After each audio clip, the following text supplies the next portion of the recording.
where you give up alcohol for the entire month. Well, some researchers say it can really help to jumpstart better drinking habits for several months, maybe the whole year, but it also creates some other changes. And here to talk to us more about it is Dr. Matthew Knight. And okay, so I think that one of the things that is interesting to me about this is that if you only do it for a month, but you don't make any lifestyle changes going forward, is it really doing you any good? Yeah, I mean, that's the criticism, is that you're going to do this boomerang diet thing where you don't do something and then when February 1st rolls around, all of a sudden it's party time. That's not the idea.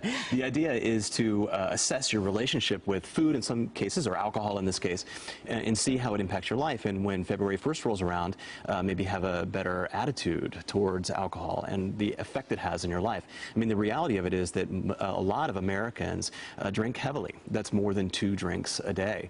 And drinking heavily is associated with all kinds of nasty things. Cancers, decreased work productivity. Up to $300 billion of our economy is attributed to alcohol-related work stoppages.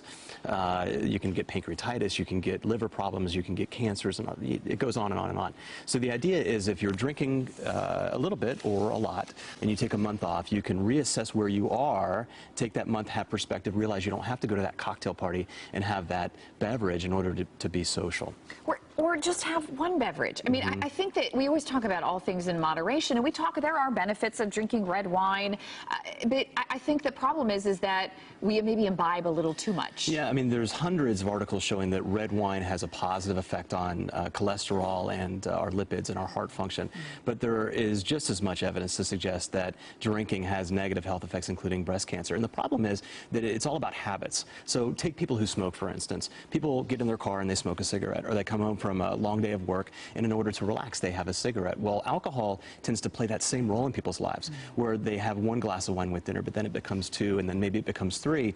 And the idea behind this, and again, it started in England, where they drink way more than we do, was to take a step back, look at where you are, and hopefully after 31 days have a better relationship. And in a small group that they studied over there, they saw really crazy changes in the people that took that 31 days off.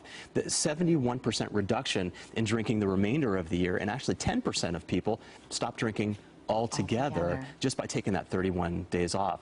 Another cool thing they did is took 2 groups of people, and one group did it and one group didn't. This was like you guys, normal everyday people. They worked at a magazine, and in the half that did it for that 31 days, they saw a 20% reduction in the fat in their liver, 15% improvement in their sleep and their work productivity, and a 20% reduction in their cholesterol, just by stopping drinking for 31 days. For 31, okay. So y'all got to try it and let us know. Keep us posted. Yeah, let us know on Facebook how it's going out there. You're halfway through the month, though, so you got to do the whole 31 days. Okay, so maybe you go through mid-February. There you go, through Valentine's Day. Dr. Knight, fascinating stuff. Thank you so much for joining us this morning, as always. Stay dry out there. Yes.